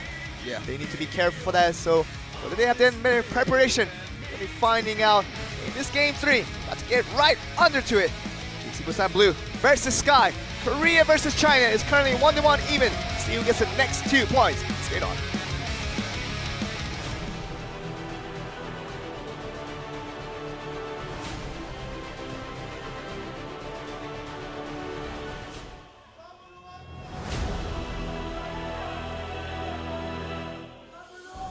We'll start off with a Warlock mirror match between the Korea and China. Yoon Jae-jung, GC Busan Blue, is going to be up against Sean Zhaifu. Oh, the first aerial goes to Yoon Jae-jung, doing some damage to Zhaifu Chen. Casually knocking off 50% health from Sean Zhaifu. First strike of the game. Doesn't force out any escapes from Zhaifu now. But it does force out a defensive interfere. Does it again. Now it's a Soul Fighter. We know that giant Soul Fighter we saw in the last series did a lot of scare towards his opponents and to us as well. Daeyeon Choi coming in and destroying Zhaifu Chen's familiar. He's successful in getting that done. What this is gonna follow, let's find out. All right, well, at least it just seems like you know, Sky isn't able to do what they want in the beginning of the game like they did last time. Seems like Xiaojun coming with that Soul Fighter interfere. Did heal up a little bit towards Zhaifu. Jae-jung trying to go for the damage here. Does it again. Now he has to retreat out of there. Use that. Probably the minimalist escape of the 3. Slowly approaching. Zhaifu Chen definitely wants that opening for that aerial combo, but really? Yoon Jae-jung is not giving that opportunity. But definitely, I think Yoon Jae-jung is well aware of the combo that they are preparing. Ground Ripple actually lands this time. Okay, it's gonna be damage coming in from Xiaojun. But Yoon Jae-jung is at full health. Just blocked it with the paper. And that paper makes you invincible. 10 Does seconds. Feel very good, but second win has been used by Yoon Jae-jung, but it really doesn't matter when he's gonna free tag out. Along with Sean Zhaifu. You can see what this brings onto the play. Soul Fighter, the giant. Yep. Shaishun. Son right there, defensive reactionary 2v2. Hey, the wall bang, bang, the Soul Fighter coming up. is Soul Fighter healing cannot and be tagging knocked you up. Yeah, so that was a very nice play by the Soul Fighter to heal up, just to make sure he doesn't get knocked off as he tries to tag him, which he does succeed in doing. That's probably the minimalist success for the side of Sky, because he lost so much HP. Yep, Before and he did that. Time distortion on both sides. Yutasan gets his cooldowns back. Yuta-san making his appearance for the first time in this series. Seemed like he did a good job of making that wallbang count. Definitely, and the Tether Blade knocking him down. You see the retreat happening with that back roll. Oh, the Fu wall getting that bang. wall The bang. offensive interference comes in from And that's Daeyoung gonna be Choi. Daeyoung Choi putting so much damage onto Sean Jaifu. Now Jaifu doesn't seem as comfortable as he was in game 2, where he did pick out the singles win. Yeah, but Jaifu Chen, even though he is low on health, he can't tag out because his other two teammates are even lower than him. That is very true, and Daeyoung Choi comfortably tags in with so much health, unlike the teammates of Sky. We're slowly making his move. Just rotating around, trying to find an opening. Daeyoung Choi, let's get him into the air. This might be the beginning. What First we were aerial. talking about. It's gonna be a lot of damage coming in. It's gonna be Husong instead of Xiaojun. Yeah. Coming in with that double combo into the air. Oh, Jaifu Chen taking a lot of damage right now. Very low on health. Okay, gonna put a little bit of Frost Storm off the interfere. Now it's gonna tag over to Husong on that Blade Master. It's gonna be up against Yujijang on the Warlock. Yep. And Husong is out of second wind, so he's waiting for that 10 seconds. He might want to tag out if he gets... Oh. Shan Fu comes in for the time distortion interfere, Oh, but Husong it is might in be the enough air, and damage. it's over for him. When it's time distortion to get you into the death, it really doesn't matter now. Xiaojun, along with Jiafu, is going to be the one Oh, to the finish wall the bang. game. Oh, The wall bang towards that The giant drag into the wall Soul bang. Fighter, but Yoon Jae-jung even putting out damage. Just get out of there with the second win. Wow. Xiaojun, I mean, looks scary, but you get wall bang like that by the Destroyer. Really is a sitting duck, taking so much damage. Yep. And now they are taking their time. Soul Fighter's healing up with that Chi Burst. And second wind, still 13 seconds left. Imagine how the Soul Fighter is bigger than the Destroyer, you know, of Yuta-san, so sizing-wise, doesn't make a lot of sense, but it's a giant Soul Fighter, as we mentioned already in the previous series. Froststorm does get procced. Backs away once again. Okay, now Yuta-san going for the stun here, which he does get, but it's gonna be actually... Look at him trying to pummel the bigger guy. See, that's why the animation doesn't work out. Yep. The knee was like in the ground. I know, that's why it doesn't make sense that the Soul Fighter is a lot bigger. Yeah, and the Soul Fighter is tall, so the leg sweep should be, you know, the area should be longer. He should fold his legs Yeah. when he's getting pummeled like that.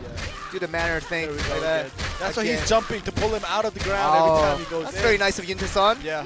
Make sure his leg doesn't stay He gets inside the pulled in. ground. Soul Fighter, 10 seconds left. He Heals back heals once again, up. yeah. Xiaojun not finding any openings for Yunta-san. Right, he is trying right there. Oh, into the Windstorm combo. Hey, this might be the beginning of that time. That interfere coming in, but doesn't have much time to continue on with that damage where he had to be force tagged out for Shan Jaifu. Jeffrey Chen uses his second wind Daeyoung Choi. with the Ice Mine. Time distortion now to get the second win back, but he has to use it right away as soon as he gets back. Yeah, very unfortunate. Very unfortunate, especially against an assassin. Just a little less than 4 minutes left in the game now. It's looking to be a win towards GC Blue just because Husong, one of the men for Side of Sky, has already been knocked out, and then the last tag point being used by Shan Zaifu. Yeah. They're just really relying on Xiaojun, putting the consistent damage while being able to stay healthy by healing up. Stay on the field as long as he can. Alright, there we go with the this aerial. might be the beginning, but the Wow, iron lovely. plating is beautiful and is good enough to figure out all the damage that goes negated towards the side of GC Busan Blue. Taking the damage on the other end. Jiafu has no interfere to help him out. Zhao Jun is all alone for the next 1 minute Oh, and 8 seconds. Leech. Seemed like the Leech connected, but Yep. Tagged out. Jeffrey Chen is out now without any tag points, so he has to last that 1 minute and 30 seconds. But everybody gets there. Interfere points back at that 3-minute mark that just has passed. so that's all they're really counting on. Sky really Yeah. get that aerial into the Soul Fighter Warlock damage potential. Uses the interfere right away though, so it's gonna deplete them of their chance to do that once again. Same goes for Daeyoung Choi. He is at 0-0 on tag and interfere points. It's gonna really rely on Yunta Son now with that 2 interfere points left available. See whether GC Busan Blue can get a critical strike to the side of Sky. But to be honest, Yuntaesan's interfere is all they need. If they get aerial, Yuntaesan could just come in with the iron plating to negate all the damage that they have prepared. And you're in this situation There where we go. as long as you don't die, even the TKO could probably grant you the win right here. So Jiafu and Zhao Jun on the side of Sky, they're on the rush here to get the KO, but I feel like GC Busan Blue are not in much of a rush. Oh, Right. Jeffrey Chen is done with that Leech landing into the aerial. Now Zhao Jun, I mean, he's angry as he can be, but really, what are you gonna do? It's a Soul Fighter. Yep. And it is the Soul Fighter in 2017, not in 2016, because, you know, in 2016, the Soul Fighter, you know, could have done more damage output before the nerf happened. But now, it's a little different from last year's Soul Fighter, unfortunately. SF in 2017 lol is the phrase here. Yep, and there we go with the Iron Plate to try to break that. And once again, the knee is being put into the ground. Yes, he's a second win, but I feel like, I mean, he might last through the last 1 minute 15 seconds, but regardless, Yeah. TKO will obviously go towards GC Wall Busan Blue bang. side. Wall bang, Will they finish him though? wall bang. Wow, look at him, just in tramples. He just can't do anything, and just the Giant is being picked off one Yeah. by one. Just another series of damage, and Daeyoung Choi coming with that poison breath into the bombard. Yep. Enough to finish off the Giants, and first tag game does go over to GC Busan Blue. Now they are up 3-1. Yeah, well, very unfortunate. I gotta say, Sky did put up a fight. It's just, you know, GC Busan Blue, like I said, seems like they have prepared and they knew what Sky was going to do, so they were trying to counter that aerial as much as possible, especially with Yuntaesan's iron plating interfere, and that has actually granted Daeyoung Choi and Yoon Jae-jung a little comfort, you know, even though they did get into an aerial a couple of times. I mean, it did surprise their first ever opponents Yeah. in this World Star 17. Maybe they were not aware of this combo that they had prepared, but GC Busan Blue, now they have seen it. If they are indeed a one-trick pony, Sky, with that Soul Fighter Warlock interaction, it'll be very, very disappointing because many teams now know how to counter this. Iron plating. I mean, if you have Force Master, you can just freeze your opponents, freeze your allies up, and what are you to do after that? Yeah, well, we have to see, because you know, this is Sky's first time going up against a Korean team, and you know, Korean team having a lot of experience and being able to adapt to their opponents, you know, showed us a good game. Even though everybody was alive at the end on GC Busan Blue side, this was only the first tag match, so we still have, you know, 2 more singles coming up, and if it does get tied up, we do have 2 more tags coming up as well. And we know that even if Sky does end up losing this matchup, we still have 1 more opportunity to go. Because this is not definitely their last chance. They do have more chances. Make their run, still count for this World Star 17. Not really over yet. Even if this series does end to a close, Sky can still keep their momentum up. Hope for the best. Just come. Yep. And you know, I don't know, just seeing this big Soul Fighter getting wall banged, it just doesn't seem right. He's so big, and you know, it just feels like a lot of, you know, I want to make the reference David versus Goliath. Kind of. Okay. Yeah, if you guys know that, if you know what I'm talking about, like a small guy ended up beating a huge giant with just a rock, and you know, just seeing the big Soul Fighter just keep getting wall banged by small dudes, you know, one after another. It just doesn't feel right. And now for our 4th set, we have Yuntaesan's Destroyer, and finally we see the Soul Fighter out in this solo. And we're gonna see Zhu Saixun Yeah. That Soul Fighter, call him the Giant, you call him the Goliath here. And Yuntason on the Destroyer, probably expected to be the Giant here, but he's the little guy that's holding a large axe, trying to defeat the Goliath in the Soul Fighter. But as long as you can, really just do all it takes. Zhao Jin really didn't have much chance against the Destroyer last time around, so Yuntason will he be the victor once again in this single? Gonna find out. This next match between GC Busan Blue and Sky. Stay on.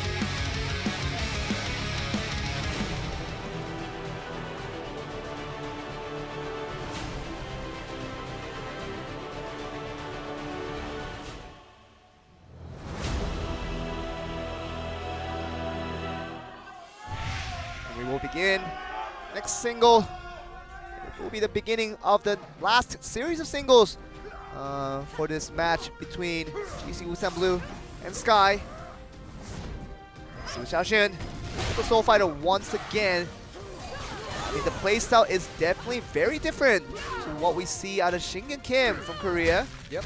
But that unique playstyle has earned them a victory, get them into this winner's match. So they can extend that success over towards GC Busan Blue. Yep, Yuntason is playing very carefully. No back row chase there. Typho. Teleports all around the field. Very characteristic of a Soul Fighter. Yuntason. Big. Yes, I'm telling you. I mean, Very big. it surprises me every time.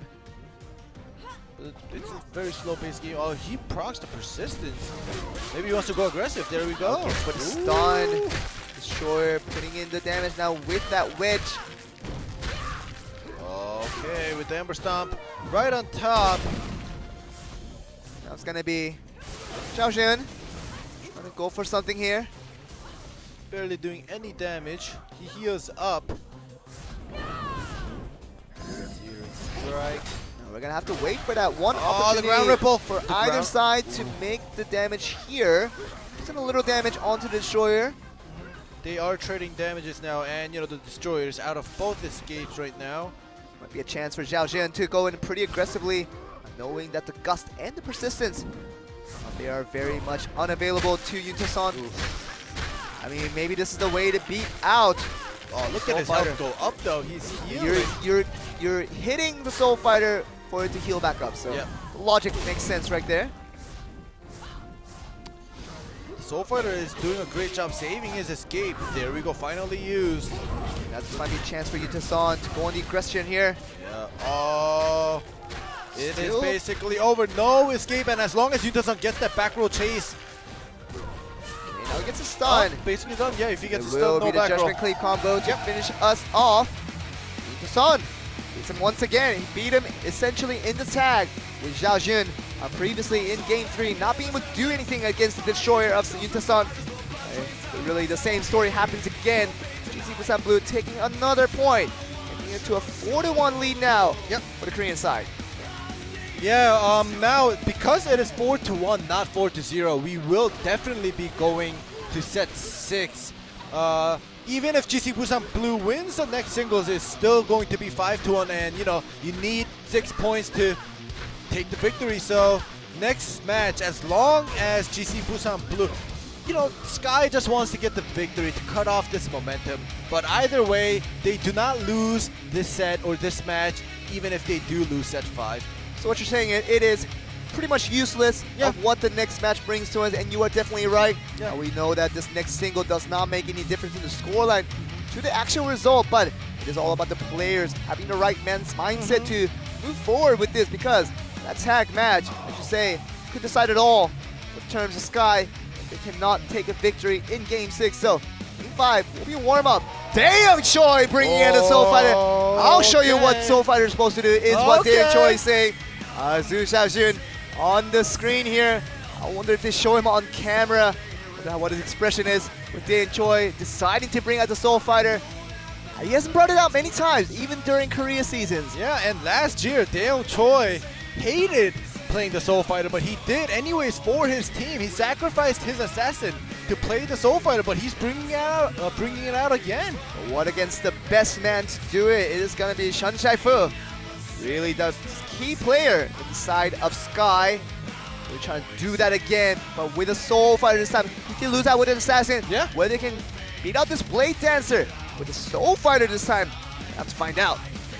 I am very curious now to see the second Soul Fighter coming out in this Worlds, and the music finally has changed. Soul Fighter versus Assassin. Let's get this match underway. Let's get it on.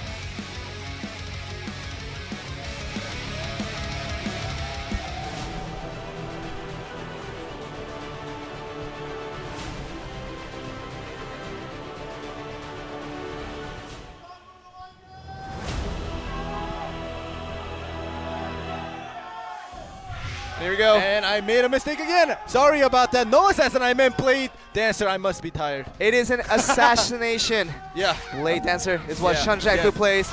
So we very much understand. Assassinating Blade Dancer. We understand where it came from.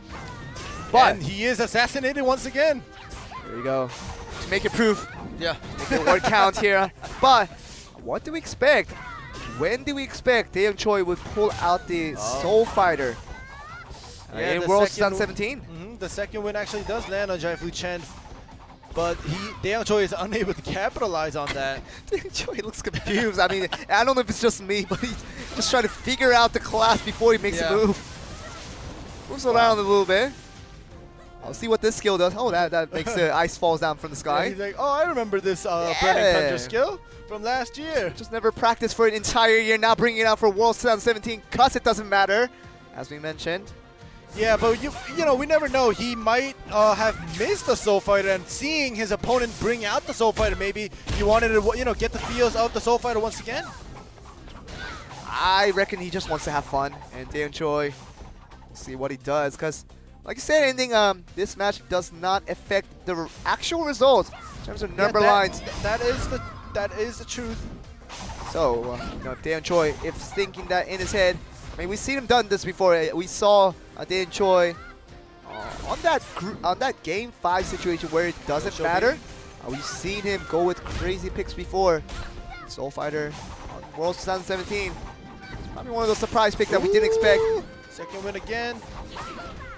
Shan Jaifu definitely having a harder time taking out the Soul Fighter with his mobility.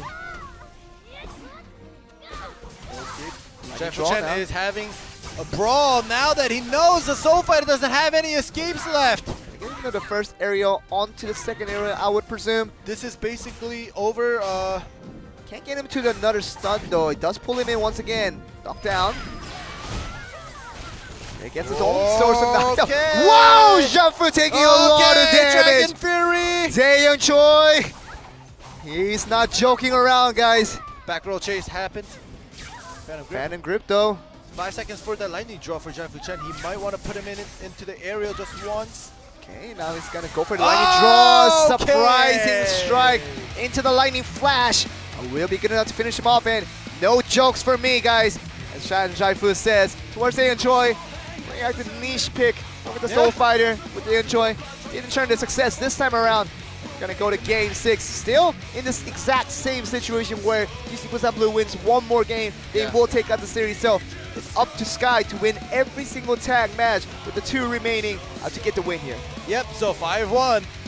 Like Joe said, Sky has to win all the tag matches left, which are 2 tag matches. But with the strategy that they have shown in the first tag in the 3rd set, they might have to switch it up a little bit, and instead of trying to go only for that Warlock Soul Fighter air combo, they might have to, bring out some different strategies and different ways of interfering, not only using it only for offensive uses, but also for defensive uses to save your teammate maybe and create different kinds of opportunity. And to show us that Yeah. they are not one-trick ponies and they do not have any other strategies than the Warlock Soul Fighter air combo.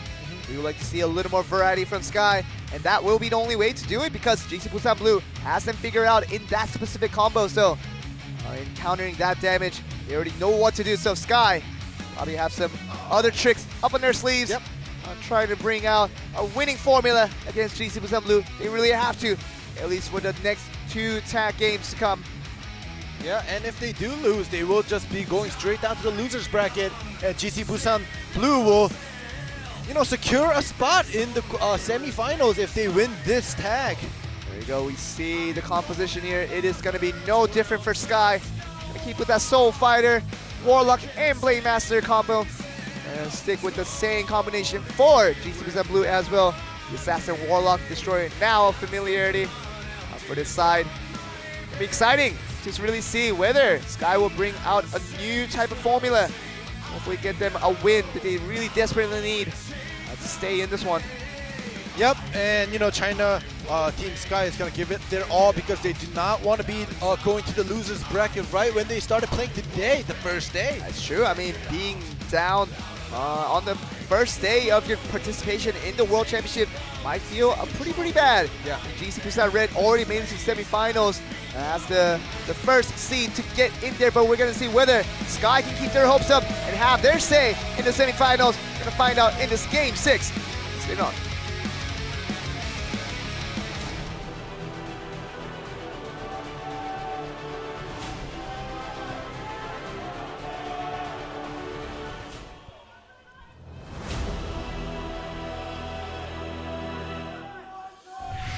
We're gonna begin Game 6 between GC Busan Blue and Sky. Just seemed like last time around, just seemed like Sky was trying to force that air combo without going for anything else, and ended up dying each one by one in their efforts to do that. Interfere comes in. And it's so big, I'm telling you. Every time I'm surprised. Yeah. That interfere coming in actually didn't do too much to Yoon Jae-jung. GC Busan Blue didn't need to get into a reactionary 2v2, so saving that one interfere point may backfire on Sky later in the game. And it ended up dealing more damage towards Sky anyway, so Jae-jung, good job of finding Leech. that 2v1. Brings out another interfere from Sky, this time from the Blade Master. But this time they do react. Ah, And they are Daeyeon just Choi. forcing Jaifu Chen all the way into the corner. Yeah, Daeyeon Choi dealing so much damage, whereas Xiao Jun trying to do the same. Doesn't work out. Stone is brought onto the field with that first tag point being used. Other side of GC Busan Blue. Alright, it just seems like Sky. Oh, wonderful chase from Yutason. He read that timing perfectly. The song wants to get something going. He's got much going really throughout this series. Alright, that ram tags out. Daeyeon Choi comes out, gets chased actually. Might require a Jaifu defensive Chen with the interfere. interfere. But Zhao Fu getting that good angle onto that damage, so he really can't be interfered. Even with that defensive efforts coming in from the blue side. Well, if Hei Song makes another aerial and, you know, offensive interfere comes in, that might do a lot of damage to Daeyeon Choi. Only having 70% left. It's not the bombard with the ice mine now. He's gonna go back to that instead of the landmine. Second wind is used at the end and tags out. Okay. That would have just been a casual get out of. But it's gonna be now Xiao Jun trying to do the damage with his teammate. And force out a defensive interfere. The body swap coming from Daeyeon Choi. Uses him a little bit. Both knocked back. Jaifu Chen and Zhao Jun tagging out. Song here is not on the Blade Master, taking a lot of damage from that wallbang you saw with the Destroyer. Alright, that was very good block of blades knockback into the aerial. Hey, Another aerial combo. Will they finally get the aerial combo going? Gets him to another area. Nice! much! Such aerial! well calculated from the side. That was perfectionist right there with the way they timed the aerial one by one. Wonderful play coming from Sky. Basically a triple aerial right Literally what happened there, yeah. there. But Hasang is getting punished for it. And he is knocked out by Daeyeon Choi. Again, Hasang is the first man to go out for the side of Sky, but this time it's a little bit different. Daeyeon Choi is on the slimmest of health, as we see on the scoreline. And he Xiao did Fu. still come in for that offensive interference. Oh, and that was a little bit risky play, but still paid off. Taking enough damage. Xiao Jun healing back. No Son, way. Yep, I no mean, way. I would have to say this guy was the most solid performer for GC Busan Blue in this series. Yep. He has made very little mistake and has made very critical strikes towards his opponents, really leaving them to do anything. It's all about the destroyers for today. Sung Choi for the side of GC Busan Red doing so well. Deson also very successful today in his endeavor on the destroyer. Yep, time distortion coming in. Daeyeon Choi healed up a little bit in that fog. Actually, more than a little bit. Yeah, he healed up a lot. He came in with basically 20% health, and now he's almost at like 70% health right now. they are comfortable. He does have a tag point for both of them. Sushashin really doesn't have that same option when Dae Choi was a little bit low on health. He's back to almost full now, so to approach this a little bit differently. Jafu doesn't have any interference that can come in with that Warlock utility, nor that air combo that they've always been expecting. Bombard into the Poison Breath, into the low shave here. Another Bombard coming through. Doing a lot of damage for Xiaojun. Body swap. Oh, he tried to make that offensive move, but it did not work. 3 more seconds until Jaifu Chen is force tagged in. I think Dae Choi is definitely gonna chase. Not Let's chase. go for it. Okay. Yeah. Shan Shaifu, low health, in a dangerous situation. Now Dae Choi, comfortable, even with the interfere option coming in from Yoon Tae-son. Yep. Is available. So he is playing it very slow and passive for some reason. But Dae Choi had to use his stealth to get out of there, so Yep. can't go in as aggressively, with only the Lotus of Escape being the other escape option here. 7 more seconds until Dae Choi is force tagged out. Shan Shaifu really wanted to make his presence known, but not much connecting. Oh, he used that tether blade to get that back row chase, but he was gonna be force tagged out. I don't know. He should have saved that tether blade for Yoon Jae-jung's chase. Shan Shaifu taking a lot of damage now. Xiaojun coming in with the Soul Fighter, taking a lot of damage himself. Zusashun Doing a lot of damage to Yoon Jae-jung right now. is, but he has to be careful for his own health as well. Yeah, tags out. The last tag point, the last resource point, really, And and he that's is in going to the be air, no help coming in from his teammates. And Shan Shaifu is in a lot of trouble. Will it be enough damage to knock him out? Yoon Tae-son comes in for the last effort, and that is going to be enough damage to knock him out. And Zhao Jun is going to be the last man standing once again. This is going to be a very difficult situation with near full health across the board for the side of GC Busan Blue. Looking unlikely that he's going to get the 1v3 here.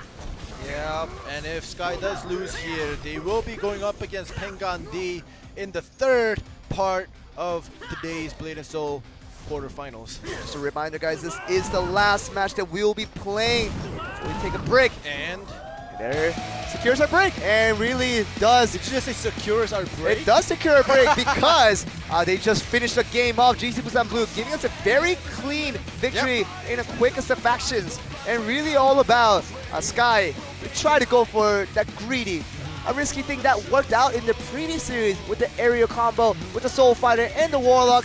Didn't connect once, I believe, throughout this series between GC Busan Blue. Now Sky is gonna be in that losers bracket, have one more chance.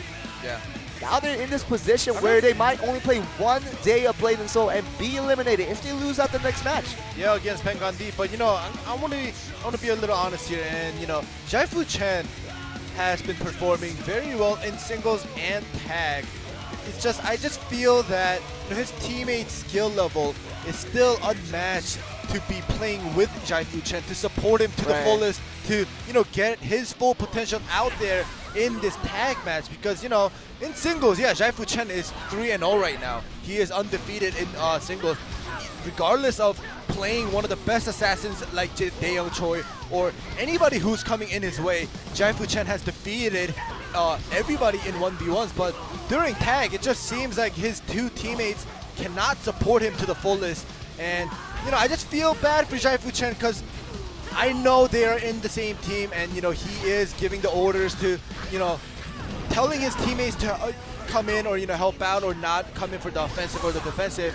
But I just hope that during this short break they can get their things together and maybe plan out a different kind of strategy, just in case A doesn't work. They should have a plan B or a Definitely. plan C. Yes, because Shan Jaifu, without having no support, it's like Dae Choi without Yoon Jae-jung and Yoon Tae-son, who has Yep. performed spectacularly, especially Yoon Tae-son on the Destroyer. Basically immovable and untouchable was that man on that Destroyer today. So a win does go over to GC Busan Blue, and they will be the 2nd team already qualified for the semifinals. We'll see the other 2 teams. We're going to find out who the other team 2 will be after a pretty long break. We're going to go to a recap of what just happened in this part 2 of our broadcast. Basically, we just saw the Korean teams really banging it out. GC Busan Red, GC Busan Blue.